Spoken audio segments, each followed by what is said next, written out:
Assalamualaikum warahmatullahi wabarakatuh. Halo guys, nama saya Sofia Ayunda dari kelas 5B Manajemen Pendidikan Ekonomi Fakultas Tarbiyah dan Keguruan dari Universitas Uinsus Karyau.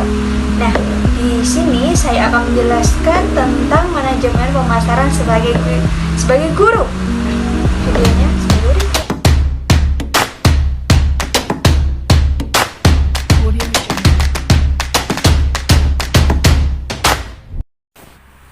sebagai kita akan memasuki sistem informasi dan riset pemasaran sebagai guru.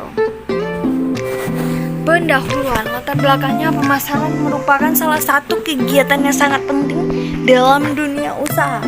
Nah, pada kondisi usaha seperti sekarang ini, pemasaran merupakan pendorong untuk meningkatkan penjualan, sehingga tujuan perusahaan dapat tergapai. Pengetahuannya mengenai pemasaran menjadi penting bagi perusahaan pada saat yang dihadapkan pada beberapa permasalahan, seperti menurunnya pendapatan perusahaan yang disebabkan oleh menurunnya daya beli konsumen terhadap suatu produk, sehingga mengakibatkan keterlambatan pertumbuhan perusahaan. Nah, rumusan masalahnya itu, jika saya ingin menjadi guru, jelaskan sistem informasi dan riset pemasaran saya. Nah, sistem informasi dari tinjauan teoritis ini, perusahaan itu membutuhkan informasi yang dapat dipercaya untuk menghasilkan nilai dan kepuasan yang tinggi bagi pelanggan agar dapat memahami kebutuhan dan keinginan pelanggan secara utuh. Yang kedua, riset pemasaran. Nah, proses riset pemasaran ini dapat dilakukan sebagai: pertama, mendefinisikan masalah dan menetapkan tujuan riset.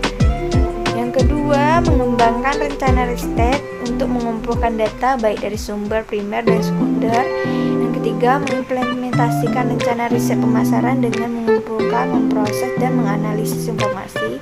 Yang terakhir, menerjemahkan dan melaporkan penemuan. Baiklah, kita memasuki materi sistem informasi dan riset pemasaran sebagai guru.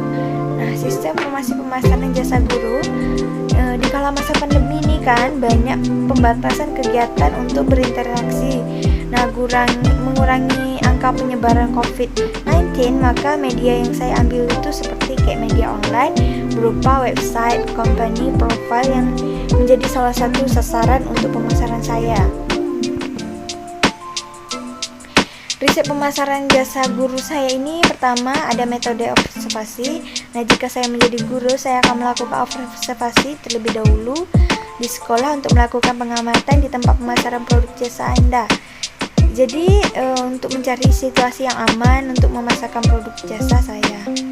Yang kedua, metode survei. Nah, saya akan mensurvei ke sekolah yang akan saya tujukan, lalu melakukan pemasaran terhadap produk saya dengan menanyakan kepada penjaga sekolah melalui telepon apakah tempat ini bisa dipergunakan untuk pemasaran produk jasa saya. Nah, yang ketiga, wawancara tidak langsung. Nah, penggunaan komputer ataupun telepon genggam memudahkan untuk operasional dan menghemat biaya untuk pemasaran produk jasa saya yang akan dikenakan di sekolah menengah atas. Nah, distribusi informasi saya menggunakan website dan telepon untuk menyalurkan barang dan jasa yang saya hasilkan untuk diproduksi dari produsen ke konsumen, seperti yang saya jelaskan di tahap sistem informasi yang saya ambil, agar membantu saya untuk menjual produk jasa saya. Nah, masalah khusus riset pemasaran ini, pertama adanya banyak menghabiskan kuota atau biaya. Yang kedua, banyaknya mengandalkan data. Yang ketiga, terlalu fokus kepada orang terdekat. Yang keempat, belum mempunyai tujuan yang jelas. Nah, penutup kesimpulan dari materi tersebut, adapun informasi yang sangat dibutuhkan oleh perusahaan adalah tentang persaing. Nah, jumlah perantara pelaku serta kekuatan yang lain di pasar. Informasi-informasi yang dibagi pemasaran tidak hanya berfungsi sebagai pemasukan untuk pengambilan keputusan, tetapi juga merupakan aset bagi strategi dan alat pemasaran. Riset pemasaran adalah perencanaan yang sistematis, pengumpulannya, analisisnya, dan pelaporan atas segala penemuan yang relevan pada situasi pemasaran tertentu yang dihadapi perusahaan. Nah, saran saya, guru ini harus merespon kebijakan publik yang masalah etika di seputaran sistem informasi dan riset pemasaran ini secara tidak bertanggung jawab. Nah, kalian sudah paham kan tentang manajemen pemasaran sebagai guru? Nah, sekian dari saya, kurang dan lebih saya mohon maaf apabila ada terjadi kesalahan. Saya akhiri dengan wabillahi taufiq wal hidayah. Wassalamualaikum warahmatullahi wabarakatuh. Bye bye, see you next time.